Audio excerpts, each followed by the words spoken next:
The unsurpassed, penetrating, and perfect truth is seldom met with, even in 100,000 myriad kalpas. Now we can see and hear it. We can remember and accept it. I vow to make the Buddha's truth one with myself. Homage to the Buddha, homage to the Dharma, homage to the Sangha. So it's nice to see you all, and I'll apologize if I'm a bit rusty. It's been a while. I had to do other things for a while, so I haven't given a talk for a while. Okay. So what I'd like to do today is use a couple of sentences from Great Master Dogen's Genjo Koan. Okay. Most people who have read Dogen have read the Genjo Koan. And Reverend Master Jiyu translated Genjo Koan as the problem of everyday life. And I'd like to use these couple of sentences, and mind you, I'm just picking out these couple of sentences because they really resonate and make sense to me. I want to use these as a springboard to look at how we approach training and practice. If you've read Dogen, well, at least if you're like me, sometimes you find him turning things upside down, when he talks about something, and it takes some figuring out as to what he's actually saying. And then sometimes he's just really direct and very clear. And at least to me, these couple of sentences from the Genjo Koan are in that category of being really direct and clear. So let me read these two sentences. And I'm going to read two different translations. I'm going to read Reverend Master Jiyu's translation, which is Zen is Eternal Life, and then Reverend Master Hubert's translation from the Shobo Genzo. Okay. So this is Reverend Master Jiyu's translation of these two sentences. When we wish to teach and enlighten all things by ourselves, we are deluded. When all things teach and enlighten us, we are enlightened. Second sentence. When a man has an incomplete knowledge of the truth, he feels that he already knows enough. And when he understands the truth, he feels sure that something is lacking.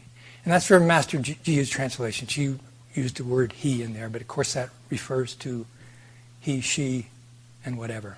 Okay? And now I'm going to give you Reverend Master Hubert's translation of these two sentences, which is in the Shobo Genzo. Okay? To undertake enlightening the whole universe through one's training while carrying the burden of a self is a delusion. To enlighten oneself through training while urging all things onward is an awakening from delusion. And the second sentence, when the truth has not yet completely filled someone, he is apt to think his knowledge of the Dharma is already sufficient. When the truth sufficiently fills his body and mind, he feels sure that some aspect is still lacking. Okay. So I think both of these translations are slightly different, but they kind of stand by themselves, and they talk about this difficulty with thinking that we're enlightened, and kind of attaching to a big me that thinks it's enlightened. When, of course, we think we're enlightened, we think we know it all. When, in fact, maybe we're better off not even getting into the thought that we're enlightened and letting things help us. And that way reaching out to them all.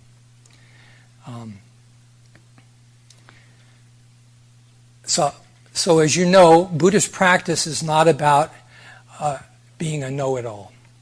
That's not the goal of Buddhist practice. The Buddha didn't know everything. Okay? We're sure not going to know everything.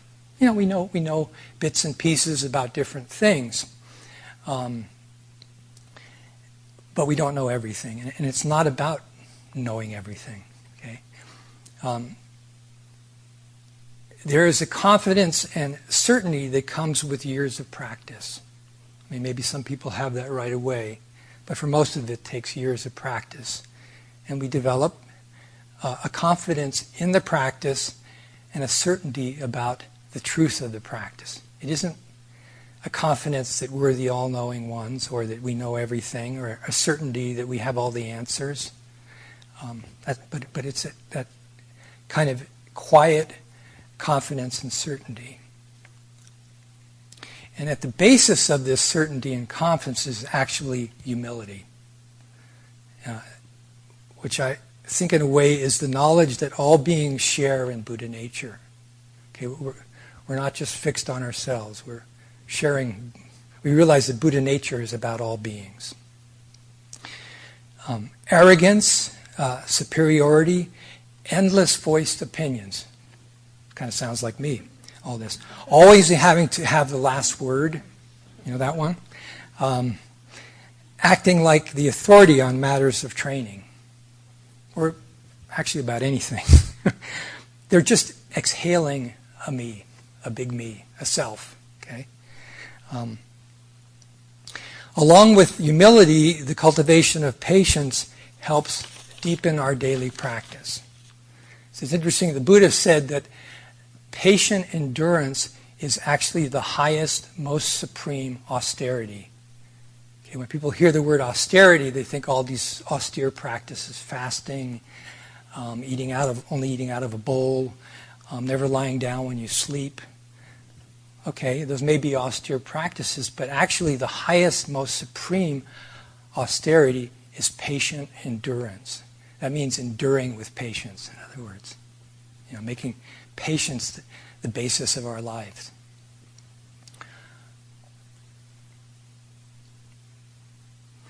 Years ago, I told my monastic disciple that I wanted her to take on the austere practice of living with other beings. I mean, it's a good practice for everybody, because actually it's what we got. I mean, we can go off and be hermits, but even hermits find things that they have to coexist with. And it's not all there. They're not calling all the shots. But to be able to live and practice with other people, I just thought that's a really good practice. And it's an austerity. You know, there are people who, other monastics who've come in here and seen our meditation hall, and the fact that monks sleep in there, you know, all these monks, we have women on one side, men on the other, okay, but they sleep in this big room together. They thought, oh my God, you know, that's really an austerity, because you got to do it with other people.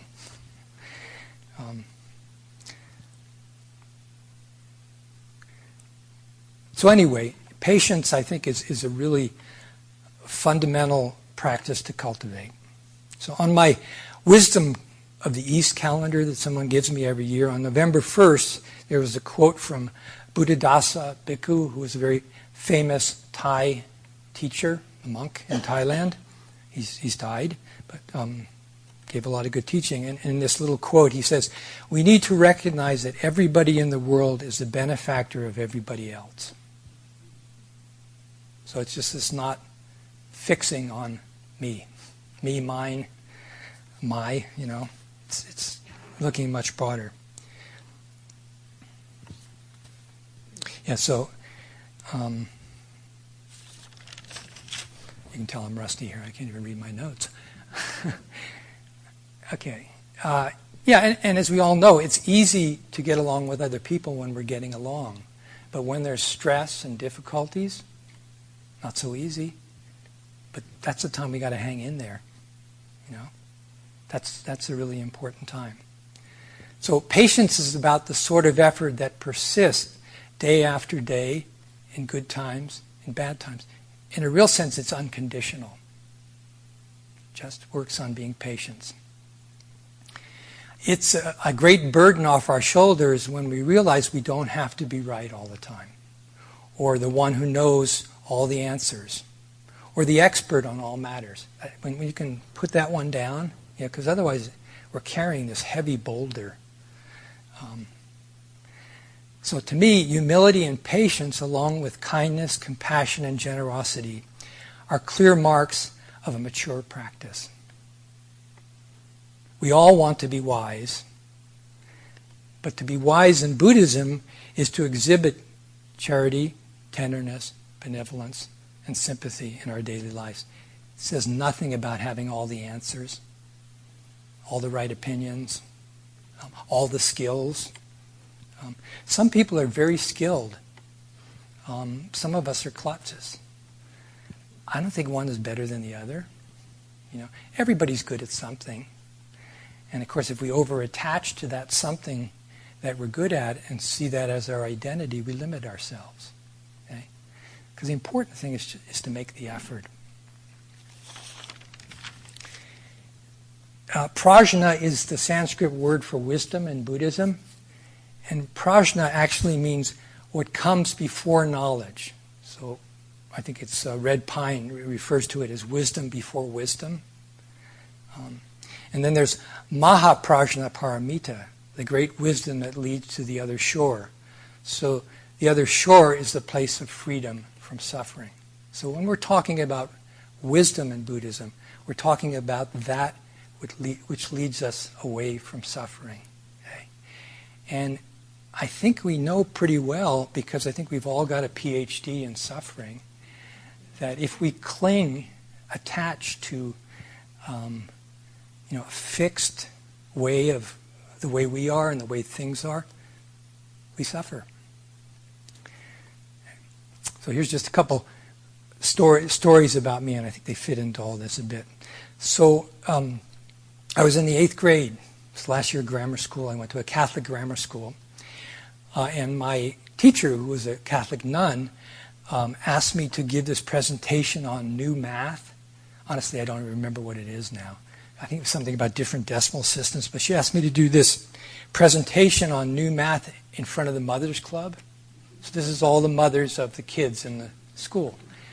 So I do it. I get the book and I look at it. And it kind of made sense to me, so I could give this presentation. So I give this presentation, and I'm looking out in the audience, and I mean, these poor women, they had no idea what I was talking about, I don't think. I mean, they look very perplexed. Okay. Got through it, and then, of course, as these things go, I got this big round of applause, So that's over with. I leave the stage. I'm walking to the back of the auditorium, and I hear the nun, who is my teacher, whisper to this one of the mothers that, "Oh, he's a genius. Oh, he's a genius." And I thought, ridiculous, because I couldn't read. I didn't read a book until I was in high school. I couldn't read as a kid, and we didn't have dyslexia when I was in school. You were just a poor reader, and you had to go through all those tortures of going to special reading classes. But I wasn't a genius. I found something that I could do, and it was logical, and it made a certain sense. And I was really good at adding and subtracting and dividing and kind of figuring out, equations or whatever. But I wasn't a genius. And actually, my life was sports and baseball. And if you know anything about baseball, baseball is highly statistical. And that's part of the reason I like the math, because I could figure out all the batting averages and all this stuff. So anyway, at a young age, it was one of probably the few lessons that I learned, but it was a good lesson that I learned. I was just okay at this, Okay. There we go. Interestingly, with dyslexia, as an adult, I once spent 45 minutes trying to find it in the dictionary. I could not get it because I couldn't. My brain just I can't put together. Phonetics doesn't mean anything to me. Okay. Right. Okay. So roll the clock ahead a number of maybe 9-10 years from when I was in the 8th grade. I'm working in the breweries in San Francisco. It's a summer job I got from my football coach. It was good pay, for a kid in those days. I didn't have to join the union, but I got good pay. So I'm working in the brewery on the cleanup crew, and we're down in the basement of the brewery. And in those days, it was actually far more ecological than it is now. The boxes that the beer bottles went to the bars in, well, they were reusable. They were these sturdy cardboard boxes that were reusable, and the bottles were reused also. They were brought back. They were sterilized. I see that now some companies are starting to do that again. So and what the job was to take the bottles out of the boxes and I don't know, put them on a conveyor belt where they go up to the sterilizing mechanism or something, and then take the boxes and turn them over and knock them out. There'd be cigarette butts in them and stuff. So I'm working with this guy who's probably been working in the breweries, I don't know, 20 years more. It's hard for me now to think about how old he was. But he said to me, he said, "How do you like the job?" We had a break in cleaning. And I said, "Well, the pay's pretty good, but actually it's pretty boring." And he looked at me, and he said, "Boring?" He said, "Things are really what you make of them."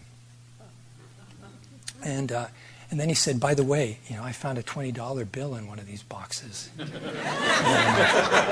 a very, very skillful man.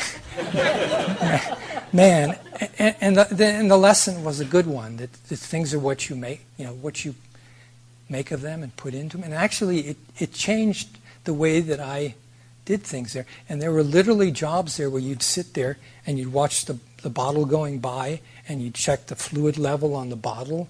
There was a light behind it, and if it was below the light, you had to pull the bottle. But I approached them differently because of the wisdom of this man. So that was a lesson for life for me.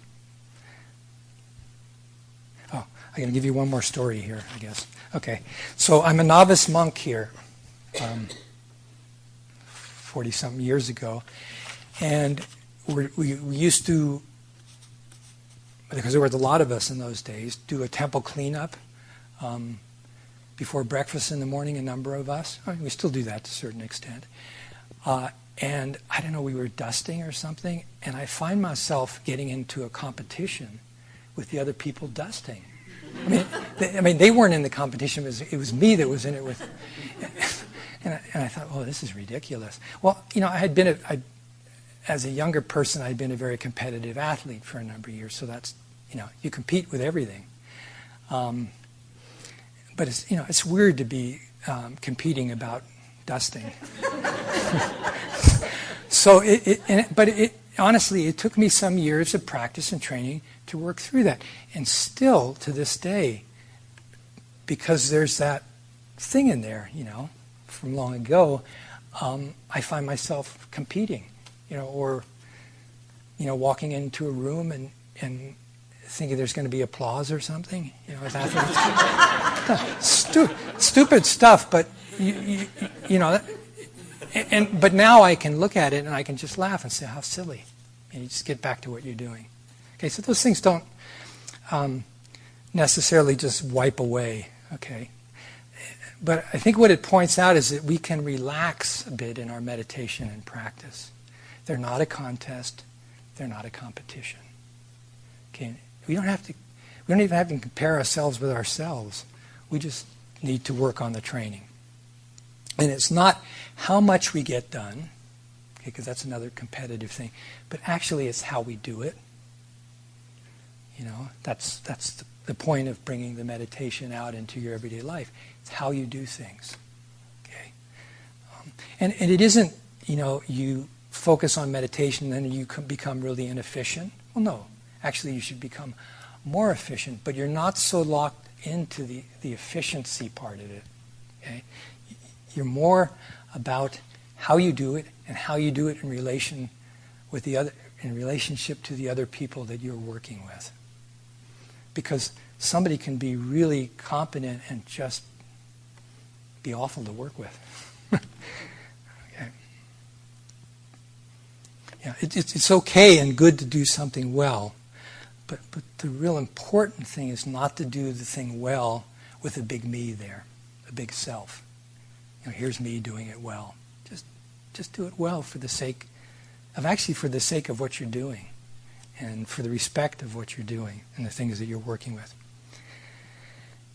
Personally, I think that getting fixed on enlightenment can be a distraction. I think it's much better to focus on everyday training. And we say, in fact, in Buddhism, training and enlightenment are the same thing. Enlightenment is to be found in your everyday life. And this focus on everyday life means we need to work on ourselves. We need to convert greed, hate, and illusion into generosity, letting go, kindness, and humility, just to name a few. Reverend Master Jiyu used to say that an enlightened person neither says that they're enlightened or not enlightened. I don't think that the thought of enlightenment even comes up or even comes into the picture of somebody who is enlightened. They're not thinking, I'm enlightened, I'm doing enlightened things. They're just doing what needs to be done. And they're just living. And they're living, keeping the precepts, doing the best they can, and continuing to learn and grow. Because that's, as long as we are in this human state, we can learn and grow. Even if we can't do what we used to do, we can learn and grow. You can learn and grow in a new way about how we approach things. And what we don't need to do is to make life more complicated than it already is. Buddhist practice is about seeing things as they truly are, just as they are, not adding or not taking away. Looks like I'm going to tell you another story here.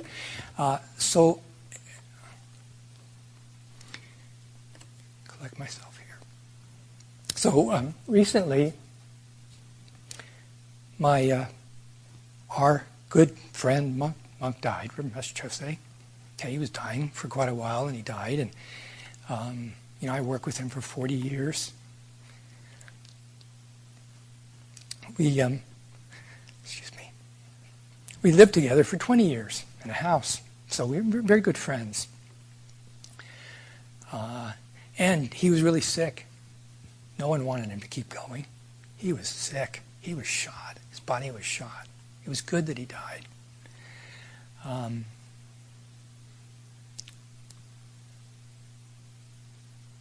So then what happens in this process is, Reverend Enya,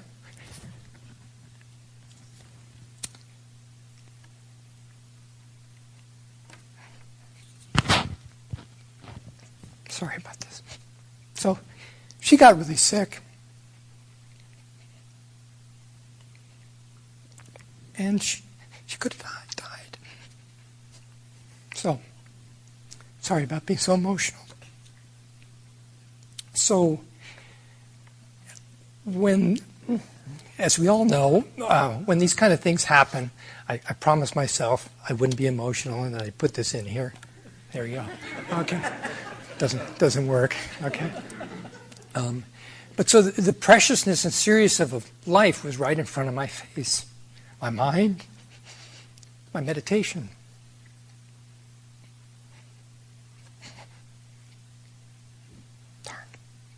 And I could see that what was important was to treat people with love, kindness, and respect. So, and to keep a watch on my judgmental mind and my pettiness. Because we all have that, And this wasn't the time. Oh, this was the time to work on that. Okay. So, we never know how many opportunities we will have to be kind, compassionate, and generous to another. The fact of the matter is that in a moment, life can be gone. So just this week, we've had these fires, terrible fires down below us in Paradise. The campfire, I heard this morning that 20 people are dead, 100 people are missing, and that 7,000 structures, that's homes and businesses, gone. So it's the worst destruction, I think, in a kind of a urban area that we've ever seen in California. Okay, and then in Southern California, there's a couple fires there. The Hill and Woolsey fires, if I remember those correctly. Okay, 250,000 people have had to evacuate. So I'm sure that these tragedies have focused the minds of the people in these areas. How could they not? I mean, when you got to flee for your life and you lose all your worldly possessions, possibly. Okay, and then today, as Reverend Master Mayon mentioned, it's the 100th anniversary of the end of World War I. Okay, and I think over 1 million people died in that war, or more than it was a terrible, yeah, more than that. And then there was also the flu epidemic that came along at that time. So tragedies are common to everyone. These things that happen, and sometimes they happen in a big way. I think that it's World War I where the saying was coined that there are no atheists in foxholes, because that war was fought in foxholes. And it was supposed to be the war to end all wars. Well, as the 20th century proceeded, it was not the war to end all wars. It was a terrible, bloody century. But these tragic experience, which because of the nature of life, just simply the matter of impermanence, things can be there and then they can be gone. They're common to everyone. And I think they help us in a way to be grateful for life and glad to be alive, and they also turn around how we deal with each other. And I think what happens in time, at least I can say this is true for me, we heal, maybe the situation resolves for the better. And then we start to forget, this kind of promise that we made to ourselves that, we're going to treat people really kindly. We're going to be patient. We're going to really work on compassion. We're going to work on our temper or our intolerance or whatever. But, if we're not careful, we can forget about those things that we once saw as being so important and so essential when it gets down to just the bare bones of things, what's important. So we need to remind ourselves about that, and I think something to me, I just think, oh yeah, I resolved not to do that or not be impatient. I better take a look at that, now, because things are what they are now. They're a little different. I don't feel the press that I did before. So in training, we have to keep on training. Otherwise, we get sidetracked. We go off on tangents. We forget. Okay? There's a saying in Buddhism that it's hard to keep the initial humility to the end. But in fact, that's what we really need to work on, is that humility, that patience. Okay? We have to bring ourselves back to the awareness of, we got a lot to be grateful for. And not taking things for granted. I ran across this recently where the Buddha was speaking to his monks. It's just in this book of short sayings of the Buddha from the Pali Canon. But when he was talking to his monks, he would introduce the talk by saying, for a monk who is a learner. And I thought, oh, that's really good. It's really good to be a learner and not the expert. Okay? No matter who you are. And when you meet people who are obviously the authority on something, and they're still a learner, there's that incredible humility there. I noticed this sign outside the meditation hall at the Portland Priory that I spent a lot of time back and forth to in September in Portland. And the sign says, students practice, teachers practice. So we all just practice, okay? And it's good and healthy to maintain the mind of a learner, no matter how long you have been practicing. For in fact, it's what it's about is what Reverend Master Jiyu said at the end of the Scripture of Great Wisdom. It's about going on, always becoming Buddha. Not about, I've made it. And so that's it. And I'm sorry about getting emotional. Thank you.